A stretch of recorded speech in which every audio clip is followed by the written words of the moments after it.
Update. Am I the a-hole for kicking out my boyfriend's ex? Original post. I, 36 female, and my boyfriend, 42 male, have been together for 7 years.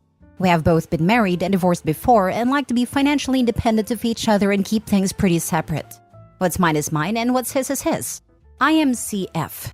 I've worked my butt up in my field and I'm comfortable. My boyfriend doesn't earn what I do. He pays a lot of child support to and contributes, as he should, to all of his 5 kids' after-school activities. So our deal between us is I pay all of our household bills / loans / food, and he looks after his kids and contributes what he can to our household. 5 years ago, I bought a home for us. I even went as far as buying a home that would suit his kids, so they would feel comfortable when they came and stayed with us. This caused a lot of drama. His ex felt that I was trying to buy the children, and in her words, she only got the house to rub in how much better she thinks she is. I have always kept my distance from his ex. It was a messy divorce for them, which she blamed on me, even though I didn't met my partner until they've been separated for nearly a year. She has a history of DV towards him, and my presence makes it worse. 18 months ago, I got a great job opportunity, which would mean we would need to relocate 12 hours away from our current home. After discussions between my boyfriend and I, and my boyfriend and his ex, we agreed that we would make the move for my job, and would rent my house to his ex for an incredible discounted rate with the agreement that this would only be for 2 years. Recently, my work circumstances have changed, and we have relocated back to our hometown again. My boyfriend and I have found a small rental in the meantime. But since coming home, his ex has become more aggressive, particularly with me. She has told my partner the children have always hated me, and were only nice because of him, but don't ever want to see me again. She has accused me of trying to buy the kids' love, making her look like a bad mother, and for basically being the root of all evil. Which is whatever to me. I do love the kids in my own way, but would hate to make them choose or feel uncomfortable by being around me. So we are making sure that my boyfriend spends as much time as possible with the kids and attends any sports or school events without me.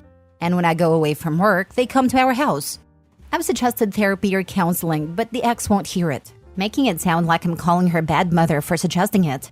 The 2 years is ending and I want my house back. Basically, the ex is saying if I'm rich enough to pay for a rental and pay a mortgage now, I should let her and the kids stay in the house. And since the kids now hate me, it would be a waste of space for just my boyfriend and I.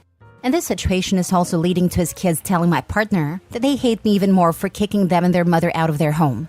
My boyfriend is very torn. He just wants his kids safe and happy. Now for the top comments before reading the updates. Not the a-hole. It's your house.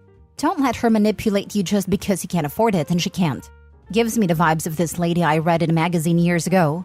She won £1.4 million on the lottery, and people stole her car that she lent them because you can just buy a new one. Just because you can't afford a different house doesn't mean you owe this woman your house. Give her a month's notice, and you're gonna have to accept it if the kids are angry. You can't control how they feel, and if they're gonna be mad at you and not like you anyway, then that's up to them. They need to learn that they can't just walk over people and get what they want, which is what their mother is clearly teaching them. It was an incredibly bad idea to have the ex rent the house. From OP's POV, it was incredibly generous. Doesn't matter. The ex is always going to interpret everything the worst possible way. Now, OP is the bad guy for not simply giving the ex the house, which is utterly nonsense, but honestly predictable. OP needs to take back the house, but be ready for it to require an eviction and for the house to be torn up and OP to be depicted as the worst kind of person. OP is not a-hole, but she's terribly naive and has poor judgment. This was always a bad idea. OP, what are you getting out of this relationship really? Because this isn't going to end well, it will just get worse. Why are you financially supporting this guy who won't stand up for you? You claim he's working hard for both of you and the kids, but it doesn't seem that way. He has been letting his ex call all the shots in your relationship. Who are you in a relationship with? Him or his ex? You really don't need any of this. Once they're gone from your life, you'll feel a lot better. You're fighting a losing battle. Your boyfriend will never stand up for himself and call out his ex for parental alienation and other things going on. Don't you deserve better than this? You earn a ton of money. Enjoy your life. Stop worrying about kids who will continue to hate you. Trust me, this is only going to get worse. She's teaching them to be entitled to things that aren't theirs, yet treat the person they owe like trash. Therapy won't help when their mom is whispering in their ears. Not the a-hole, but the future looks pretty bleak with how things are going. They'll demand you for your money for college, weddings, down payments for their homes, baby-related stuff like baby showers, baby products, fertility treatments, and whatever else, while treating you like crap every step of the way. And your boyfriend will cave under every demand. The ex will egg it all on. Kick them out. Kick them all out and be free of them all. OP, what are you getting out of this relationship really? A loving and healthy relationship. As above, there are lots of complexities in a relationship that can't fit into a post, but I can safely say that I have a whole and fulfilling relationship. Everything written above does come off as I finance everything, which isn't wrong, but I can, and that's a choice I have made. I have only one living family member and no children, so I'm happy to help out my partner. I agree with some of the commenters here that it was a terrible idea to rent her in the first place, and I was truly naive thinking it would be appreciated by her. And honestly, if I could kick myself, I absolutely would. Isn't retrospect amazing? Lol. After some deep discussions and thought, we will be asking her to leave the house. We have a lease and agent in place, so they will handle that side of it. And my boyfriend understands the fallout. I just feel like guilt towards the children. None of this is their fault. Now for the update 4 months later. I've had some messages for an update on my original post, so if you're interested in the backstory, check out my profile. But ultimately, I wasn't the a-hole. I was the moron. After reading a lot of comments in my original post, I decided that while yes, I wanted my house back, I also didn't really love the idea of living in the house the nasty woman had lived in for longer than I. It didn't feel like my home anymore, and I really wanted my home to feel like my home. So I decided to sell. I spoke with my boyfriend and he was really non-committal on the situation but said it was my decision. I gave the ex the option to stay in the home but I would sell it as an investment property with a tenant or she could move out. She went with going absolutely batshit crazy and decided to out hers and my boyfriend's reignited emotional love affair.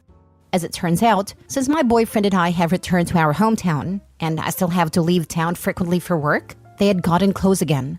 The ex sent me a load of screenshots of steamy messages/pictures and long-winded messages whinging about me and that maybe I would just let him have the house if my boyfriend and I separated, since I wouldn't need all that space. I obviously confronted my boyfriend and he looked incredibly panicked, but admitted to all and said that it was more of an emotional relationship and it had not turned physical, and that he was very, very sorry and embarrassed and was only leaning on her for comfort because I was away a lot. He also misses his kids, and it felt emasculated by me a lot of time. There are plenty of other reasons and excuses not even worth mentioning. Needless to say, I'm now single, have kicked him or her out and placed the house on the market for sale, and have just put an offer on a cute little townhouse on a beach. I've downloaded a dating app tonight after a few wines, and thought it was a good time to let Reddit know that most of you are right in my original post. Life isn't great, but I'm sure it'll be again one day. Felt emasculated by you? But it is completely okay and masculine when it comes to his batshit insane ex and baby mama? Well, damn. Hope he thinks it's worth it. It was all about the money. The main theme of the whingy messages was bloody money. Because I earned more, had more disposable income, also didn't have 5 kids. But what they both failed to see is, I work away 3 weeks a month for 12 hours a day to earn said money. The guy's a bigger idiot than I originally thought. No guy cares about their partner earning more or having more savings, unless there's a very, very good reason to be sketchy about it. In this case, his feeling emasculated about it ain't even close to a reasonable reasoning. But having a crazy chick going ham at every chance she can means that she would put me in a lot of embarrassing situations, and I would feel like walking on eggshells. Now that would be frustrating and emasculating. Honestly, he did you a favor here, and so did she. She exposed it, he confirmed it, and now you got 7 different kinds of headache and trash out of your life. You're better off for it. Yes, this is the update we needed. Can we have an update on if the cheating ex and his manipulative baby mama got back together? Are they struggling now that he hasn't got you paying for literally everything for him, and he now has to support 7 people again? I've been trying really hard to stay as oblivious as possible to their situation. Not really for them, but the kids. Despite what happened between me and their parents, I was a big part of their lives for years, and I do worry that they are now in an unsafe or unstable living situation due to their parents' stupidity/selfishness. So that part hurts to dwell on. But unfortunately, we live in a small town, so I do hear and see things. I was at a local market during the week and recognized one of the kids from a distance and hid. Sure enough, my ex was with her, so my assumption is they are together. It didn't really hurt to see them. It was like watching 2 people be so stupid, but knowing they're too stupid to see it. I'm glad you got rid of the deadweight. Do you know where they ended up? Not a clue. I'm not even sure if they're really together or not. After I confronted him about it all, I told him he could have the rental and I would find elsewhere to live. I left my real estate agent to deal with his ex, and told them some of the situation and that I didn't want to know anything other than when she was out of the house and when the house is sold. So far, I've been told she left the house mid-November. House went on the market mid-December. I've been staying willfully ignorant of their circumstances for my own sanity. Edit. Honestly, I'm a little bit emotional about how nice and supportive you are all being. I've been kicking myself stupid for the last few months about being so obtuse and people pleaser about the whole situation. I'm sure those comments will come, but I can promise everyone, no one is more critical than myself right now. Next story. Am I the a-hole for not inviting my kids to my wedding? I, 48 female, am getting married to a 39 male who never been married before. This is my second marriage. The first ended with my husband cheating on me and moving in with his mistress. He offered me a tidy sum to divorce him. I took that money and moved abroad where I met my now husband. My kids, 27 male and 25 female, are angry they were not invited to my wedding. They found out through my extended family that I'm getting remarried. I'm not in contact with them by choice. They kept trying to make me get along with my ex and his mistress. Apparently, I was to graciously roll over and accept their disrespect. I have no desire to be friends with my ex and mistress. We got divorced 5 years ago, so they were 23 and 20. They wanted me to be friends with my ex and his mistress. My ex wanted me to give my blessings for his relationship. Apparently, I was his best friend and he loved me as the mother of his children, but he was in love with his mistress. He was shocked when I no longer wanted to contact him. My kids thought I should forgive him and be friends. They went as far as to invite me to lunch or dinner with them and then surprise invite my ex and his mistress. They would host family events with their significant others and lie to me that ex would be earlier or later, so I did bump into him. Of course, he was always there. They cannot handle the fact that he and I are no longer in speaking terms and want us to get along. Am I the a-hole for not inviting my kids to my wedding? Now for the top comments. Not the a-hole. The way your children have behaved towards you so far, I would be worried that they wouldn't do something wrong at the wedding. Also, I still think it's pretty cold-hearted and selfish for your children and ex-husband to keep confronting you about your ex-husband's cheating and asking for your blessing? What the heck is wrong with them? Your kids are over 20 and should know better. I think they believe me blessing my ex's relationship absolves him of guilt. Their father still maintains I'm his best friend and mother of his children. Who would treat their best friend like this? People say my best friend when they really mean my best doormat. Not the a-hole. Sadly, it may take something like what happened to you to happen to them before they understand. Congratulations on your marriage. I hope they never go through the pain I went through. Thank you. I never thought I would get remarried, but he won me over thoroughly. Not the a-hole. Email something like this to your children. You weren't invited to my wedding because you don't respect my boundaries. On multiple occasions, you have ambushed me with your father's and woman he cheated on me with's presence at events in which you assured me they wouldn't be there. Your father cheated on me, yet you criticize me and apparently absolve him of the wrongdoing that he did to me. I don't know how your ethical beliefs got so twisted, but this behavior is hurtful and wrong. I'm not in contact with you for those reasons. If you ever decide that there was no justification for your father's cheating and that I deserve to be treated in a loving and respectful way, I will happily welcome you back into my life. Not the a-hole. I was very ready to say you're the a-hole after reading the title. My father been remarried 3 times since our parents divorced, and neither myself or my sisters have ever been invited to any of the weddings. And we always thought we had a good relationship with our dad. If you're not in contact with them for your own mental health, then no, you're not required to invite them. A gentle reminder, you don't have to be the bigger person. You don't have to accept insincere apologies. You don't have to tolerate relationships that drain you. You don't have to spend your whole life showing up for people who have no interest in showing up for you. Last story. Am I the a-hole for telling my ex that her kids were not my problem or my son's problem? My ex, Tammy Lynn, tried to get me to give up my custody of my son so that her new husband could adopt him, and they could have a family that did not involve me.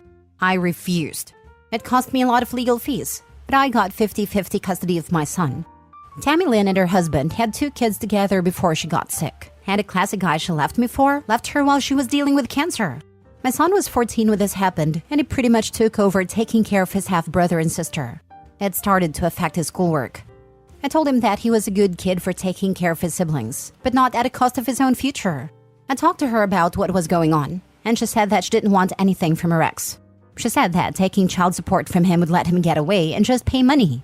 I said I fully understood that sentiment, but that if she was going to put my son's future in jeopardy with her stupidity, then I was going to file for full custody and child support from her. She said I was being an a-hole for interfering in her marriage, and that I was still bitter from our breakup. I'm not. I'm happy with the life I have now. I was hurt when she left, and I did want her back at the beginning, but I'm over all that. Before you judge me, please know that she has money and her ex can afford child support. And that I don't think my kid should be working as an unpaid caregiver when he has homework and they can afford daycare and nanny. Not the a-hole. Seems like you're the only one currently advocating for your child, as you should. Navigating complex family dynamics, I prioritized my son's well-being over bitterness, ensuring he thrived despite the challenges thrown our way. Before you judge me, already wasn't judging you. You are 100% correct and not the a-hole. She birthed all those children, so she should take care of them, not your son. Or find someone who does it. It's okay if the older child help when asked, but it's not okay to make them play a parent. Those children have too. Their father should have them if their mother is too sick to take care of them. Not the a-hole. It's great that your kid wants to help his mom, but he's just a kid. He needs to do kid stuff and live a young person's life. Exactly. OP, push ahead with your plans for full custody. You should also contact Child Services to advise them about her parentification to strengthen your case against her. Not the a-hole.